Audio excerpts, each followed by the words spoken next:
हर रोज एक नई कहानी देखने के लिए चैनल को सब्सक्राइब करें और बेल आइकन दबाना ना भूलें। कामनी का एक भरा पूरा परिवार था। वो अपने परिवार के साथ बहुत खुश थी, लेकिन वो अपने पति रमेश के दूसरी औरत के साथ संबंध से अनजान थी। कामिनी अपने पति पर बहुत विश्वास करती थी। एक दिन सुबह के समय रमेश हॉल में बैठा अखबार पढ़ रहा था। तभी कामिनी हाथों में आरती की थाली लिए उसके पास आती है और प्रसाद देते हुए कहती है, ये लीजिए प्रसाद। क्या बात है, आज आप कैसे जल्दी उठ गए? रात में भी काफी देर तक जाग रहे थे। तुम अपने काम से काम रखो, ज्यादा मेरी जासूसी करने की जरूरत नहीं है। और रही बात जल्दी उठने की, तो मुझे कहीं जाना है, इसलिए मैं जल्दी उठा हूँ। तुम्हारी तरह हर टाइम लेटे रहने की आदत नहीं है मुझे। तो आप ही बताइए, इस उम्र में और कहाँ चली जाऊँ? सुबह जल्दी उठती हूँ, बहू के साथ उसका हाथ बटाती हूँ, तब कहीं जाकर दोपहर में लेटती हूँ। आपसे अगर वो भी नहीं देखा जाता है तो बता दीजिए, खाली होने पर क्या करूँ, या कोई काम दे दीजिए। तुम्हें जो करना है करो, बस मुझसे बहस मत करो, वरना फिर कहोगी कि बहू बेटों के सामने मुझसे ऐसे बात करते हो। अरे इससे अच्छा है कि मुझसे सिर्फ मतलब की बात ही करा करो।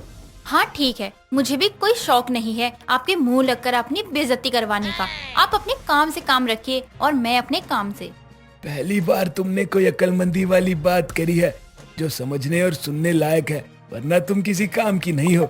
मैं बाहर जा रहा हूँ, अमित पूछे तो उसको कुछ मत बोलना। रमेश इतना कहकर वहाँ से चला जाता है और उन दोनों की सारी बातें उनसे कुछ दूर खड़ा उनका बेटा अमित सुन रहा था, जिसे सुनने के बाद वो अपनी माँ के पास जाता है और कहता है, ये पापा जी रोज सुबह सुबह तैयार होके कहाँ को निकल जाते हैं? आज तो आप दोनों की शादी की एनिवर्सरी है। मैं सोच के आया था कि पाँव छू के विश कर दूं आप दोनों को, लेकिन यहाँ आया तो यहाँ पता चला और ही कुछ ड्रामा चल रहा है। यार मैं तंग आ चुका हूँ ऐसे रोज रोज के ड्रामे से। अब तो मुझे लगता है मुझे पता लगाना ही पड़ेगा कि पापा जी रोज सुबह जाते कहाँ हैं। जाने दे बेटा, तू तो अपने पिताजी की आदत जानता ही है। वो कितने गुस्से में रहते हैं हमेशा। उन्होंने जब आज तक मुझसे कभी सीधे मुंह बात नहीं की, तो आज क्या करेंगे? उनके लिए मेरा होना ना होना बराबर है। माँ लेकिन पापा जी का ये बर्ताव मुझे बिल्कुल भी पसंद नहीं आ रहा है। मैं इस बारे में ना पापा जी से जरूर बात करूंगा। चलिए छोड़िए, आप इन बातों पे ध्यान मत दीजिए। अच्छा वो मैंने कल आपको ना 20,000 रुपए दिए थे रखने के लिए, वो मुझे दे दीजिए वापस, कुछ काम है। हाँ बेटा, तू नाश्ता कर, मैं अभी पैसे लेकर आती हूँ। मैंने संभाल कर अलमारी में रख दिए थे। कामिनी इतना कहकर अपने कमरे में जाती है और पैसे निकालने के लिए जैसे ही अलमारी खोलती है, वहाँ पैसे ना देखकर परेशान हो जाती है और नीचे आकर अपने बेटे को सब बताती है।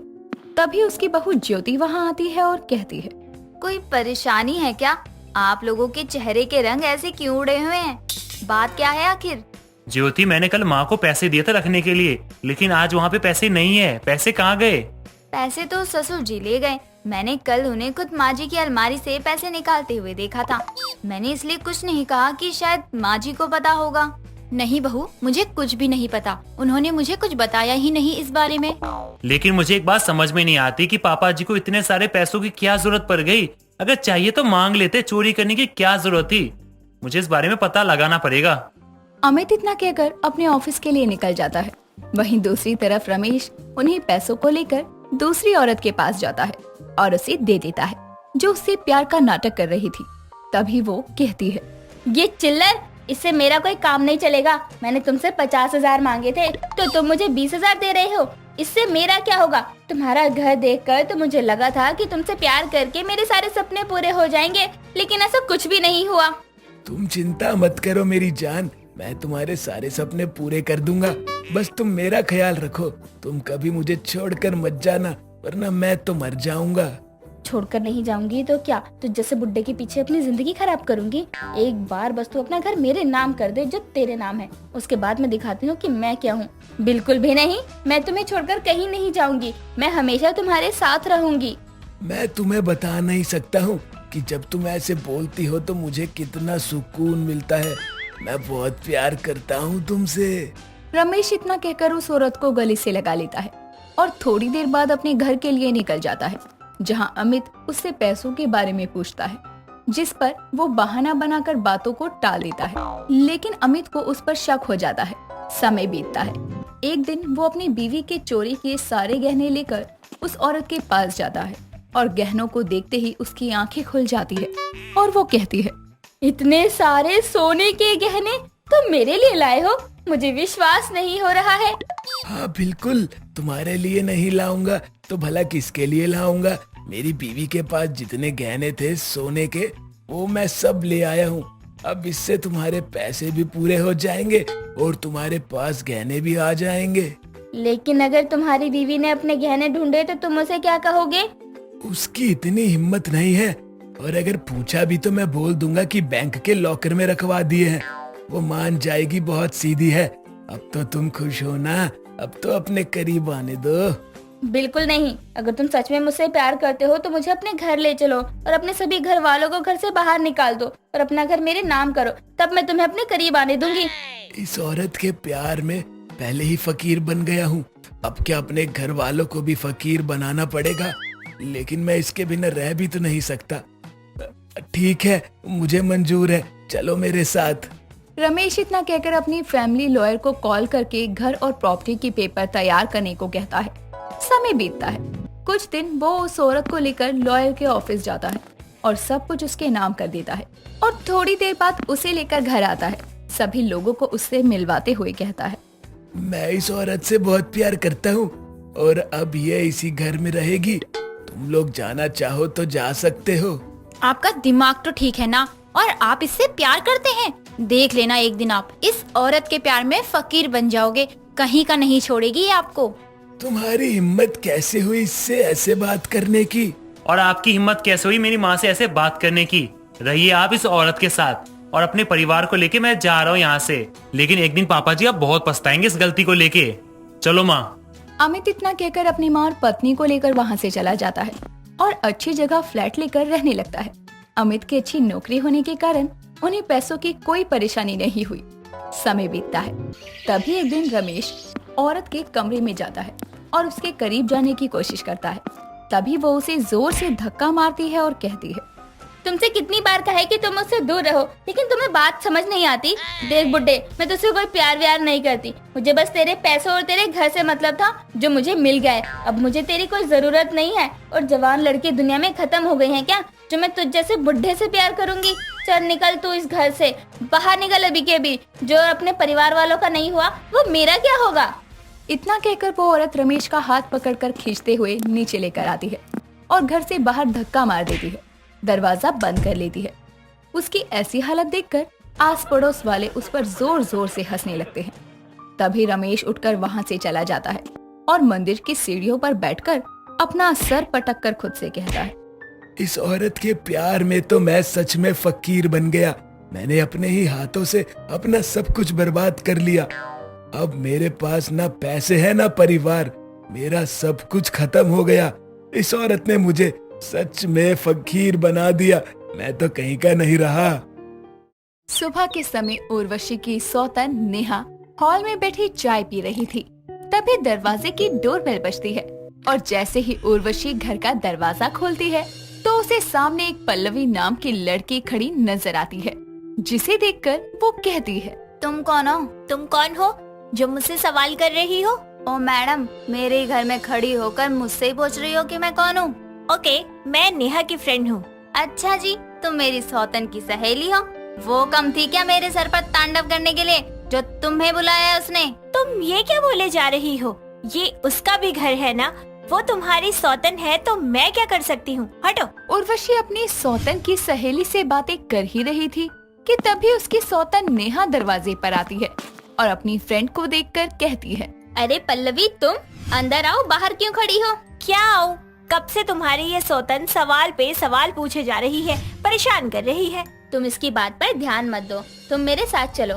क्यों, मैं कोई पागल हूँ क्या जो मेरी बात पर ध्यान ना दे? कोई अनजान इंसान मेरे घर आ जाएगा तो मैं उससे सवाल ही ना पूछूं? नेहा यार, मैंने इसे आते ही बता दिया था, मैं तुम्हारी दोस्त हूँ और तुमसे मिलने आई हूँ, लेकिन इतना सुनते ही ये तुम्हारी बुराई करने लग गई। तुम्हारे बताने से क्या होता है? और ये क्या कोई प्रधानमंत्री है जो इसका नाम लेकर जो भी आए मैं उसको घर में घुसा लूं?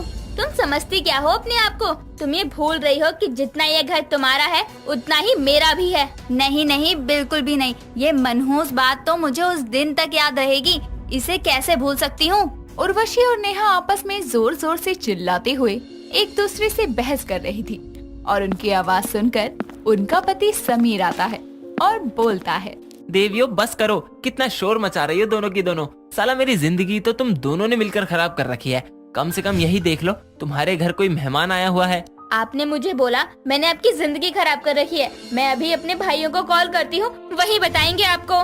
नहीं डार्लिंग, मैं तुम्हें कैसे कुछ बोल सकता हूँ? इतनी सी बात के लिए तुम क्या भैया को परेशान कर रही हो? मैं तो बस इतना बोल रहा था, इतनी जोर से चिल्लाओगी तो तुम्हारा गला खराब हो जाएगा ना। अच्छा जी, यू आर सो स्वीट। आप मेरी कितनी केयर करते हैं। मैं तुम्हारी नहीं, अपनी जान की केयर करता हूँ। क्या करूँ, तुम्हारा भाई मुंह कम बंदूक ज्यादा चलाता है। हाँ ये तो है, मैं तुम्हारी बहुत केयर करता हूँ।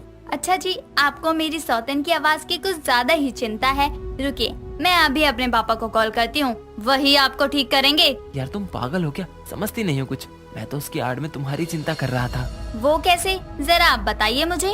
अरे तुम्हें ज्यादा चिल्लाने वाले लोग पसंद नहीं है ना। तुम्हारे सिर में बहुत दर्द होता है उनकी आवाज से, इसीलिए उसको झूठ बोलकर पटा रहा था। क्या बात है, आपको मेरे बारे में इतनी छोटी छोटी चीजें याद है। सच में आप सबसे ज्यादा मुझे ही प्यार करते हैं, मुझे यकीन हो गया। प्यार, वो भी तुम दोनों से? कभी नहीं। तुम दोनों का नाम सुनकर तो मुझे प्यार शब्द से नफरत होने लगी है, लेकिन क्या करूं, उसका भाई गुंडा तो तुम्हारा बाप घूसखोर पुलिस वाला है, तो मेरी दोनों तरफ से ही लगी हुई है। वो तो मैं करता ही हूँ। बस बहुत हो गया यार, अब आप लोग ऐसे ही बहस करोगे तो मैं जा रही हूँ। मुझे किसी के पर्सनल मैटर में इन्वॉल्व होना अच्छा नहीं लगता। नहीं पल्लवी, तुम ये कैसी बात कर रही हो? तुम हमारे घर मेहमान हो और मेहमान भगवान का रूप होता है। तुम ऐसे नाराज होकर नहीं जा सकती हो। तो मैं क्या करूँ? सॉरी यार, तू आज इतने दिन बाद आई और तुझे आते ही ये सब देखना पड़ा। लेकिन समीर बिल्कुल सही कह रहे हैं, तुम ऐसे नहीं जा सकती हो। तुम बैठो इनके साथ, मैं तुम्हारे लिए चाय लेकर आती हूँ। हाँ ये तो है, हमारे घर में मेहमानों की बहुत इज्जत करते हैं। आप बैठिए, मैं अपने कमरे में जाती हूँ। उर्वशी और नेहा इतना कहकर वहाँ से चली जाती है। तभी समीर पल्लवी को गले से लगाकर कहता है, क्या कह रही थी? तुम जा रही हो? एक तो इतने दिनों बाद आई हो और बिना मिले जाने की बात कर रही हो। तो क्या करूँ, आते ही इतना ड्रामा। तुम कभी कभी आती हो तो परेशान हो जाती हो। सोचो मैं कैसे रहता हूँ इनके साथ। तुम्हें पता भी है मैंने तुम्हें कितना मिस किया। अच्छा जी, इतना ही मिस किया तो कहीं बाहर मिल लेते। यार बाहर का ये पंगा है कि नेहा का गुंडा भाई और उर्वशी का पुलिस बाप दोनों ही इस शहर में है। देख लिया तो दोनों पीछे पड़ जाएंगे, एक मारने के लिए तो दूसरा जिंदगी भर जेल के अंदर करने के लिए। यार लेकिन तुम खुद सोचो ना, ये कब तक चलेगा? कुछ समझ नहीं आ रहा है इनसे कैसे पीछा छुड़ाऊं, पर मैं तुमसे बहुत प्यार करता हूँ। समीर और पल्लवी आपस में बातें कर ही रहे थे कि तभी नेहा दोनों के लिए चाय लेकर आती है और उसको आते देखकर दोनों दूर हो जाते हैं। कुछ समय बाद पल्लवी वहाँ से चली जाती है और समीर भी ऑफिस के लिए निकल जाता है। ऐसे ही कुछ समय बीतता है। तभी एक दिन उर्वशी वॉशिंग मशीन में कपड़े धो रही थी। तभी नेहा अपने कुछ कपड़े लेकर वहाँ आती है और मशीन में डाल देती है, जिस पर उर्वशी कहती है, जब तुम देख रही हो कि मैं कपड़े धो रही हूँ तो तुमने अपने कपड़े क्यों डाले मशीन में? तुम्हारे कपड़ों के कलर की वजह से मेरी इतनी महंगी साड़ी खराब हो गई। यही तो मैं चाहती हूँ कि तुम परेशान होकर यहाँ से हमेशा के लिए चले जाओ। अरे अब मुझे थोड़ी ना पता था कि ये कलर छोड़ेगा। मुझे पता है तुम मुझे परेशान करके यहाँ से भगाना चाहती हो, लेकिन मैं कहीं नहीं जाने वाली। जो जाएगी वो तो तुम ही होगी। तुम ज्यादा मत बनो, तुम्हारे कपड़े हैं, तुम्हें ही नहीं पता। कपड़ों को लेकर दोनों आपस में बहस कर ही रही थी कि पल्लवी वहाँ आती है और उनको लड़ते देखकर कहती है, लगता है मैं फिर से गलत टाइम पर आ गई। तुम एक काम करो ना, यहीं रह जाओ, क्योंकि तुम हमेशा मेरे ही घर में तो पड़ी रहती हो। तुम्हारी हिम्मत कैसे हुई मेरी सहेली को ऐसा बोलने की? तो क्या करूं? तुम कम हो क्या मुझे दुखी करने के लिए? जो आए दिन सुबह शाम तुम्हारी सहेली भी पहुंच जाती है। मैडम तुम्हारा कोई घर नहीं है क्या? जब देखो आए दिन यही नजर आती हो। तुम चुप हो जाओ, वरना मुझसे बुरा कोई नहीं होगा। बहुत हो गया यार, अब मैं तेरे घर कभी नहीं आऊंगी। पल्लवी इतना कहकर जैसे ही जाने लगती है और पीछे मुड़ती है, तभी उसकी नजर दरवाजे पर खड़े समीर पर जाती है, जो सारी बातें सुन रहा था।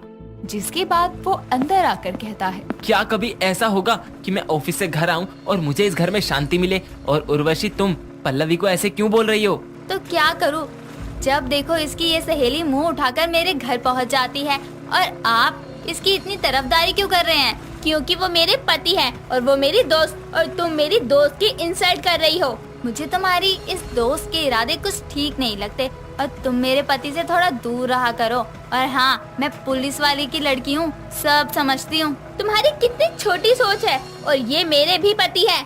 अच्छा ठीक है, अब तुम दोनों बस करो, अपना काम खत्म करके हमारे लिए चाय लेकर रूम में ही आ जाना। समीर इतना कहकर पल्लवी को लेकर अपने रूम में जाता है।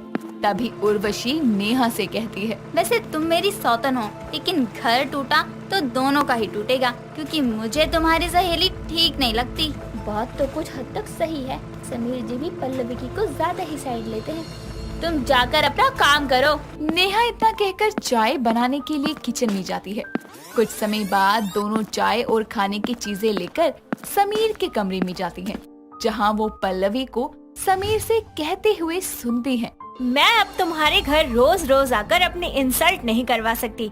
तुम्हारी दोनों ही पत्नियां पागल हैं। अब अगर तुम मुझसे प्यार करते हो तो तुम्हें अभी मेरे साथ चलना होगा, इन दोनों को छोड़कर। पल्लवी की सारी बातें सुनने के बाद दोनों कमरे के अंदर आकर कहती है, ये है तुम्हारा सच। तुम्हें शर्म नहीं आती अपनी ही सहेली का घर तोड़ने में? और आप हम दो क्या कम पड़ गई थी जो अब तीसरा चक्कर चलाने में लगे हैं? अरे तेरे जैसी दोस्त से अच्छी तो ये सौतन है, जिसने मुझे इतनी बार समझाने की कोशिश करी। तुम दोनों को तो मैं छोड़ूंगी नहीं, और मैं भी नहीं छोड़ने वाली। दोनों इतना कहकर पल्लवी की बहुत पिटाई करके उसे धक्का मारकर घर से निकाल देती है और समीर को दो पत्नियों के साथ धोखाधड़ी करने के इल्जाम में जेल पहुंचा देती है।